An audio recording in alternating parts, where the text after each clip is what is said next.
Do you want to create a professional corporate poster in CorelDRAW that looks clean, modern, and grabs attention? In this tutorial, I'll take you through the complete design process, from setting up the document and creating the layout, to choosing the right typography, colors, images, then finishing touches that give the poster a professional corporate look.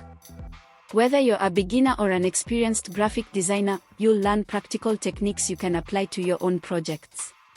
And if you enjoy practical CorelDRAW tutorials, subscribe to the channel and turn on notifications so you don't miss the next design tutorial. Let's get started.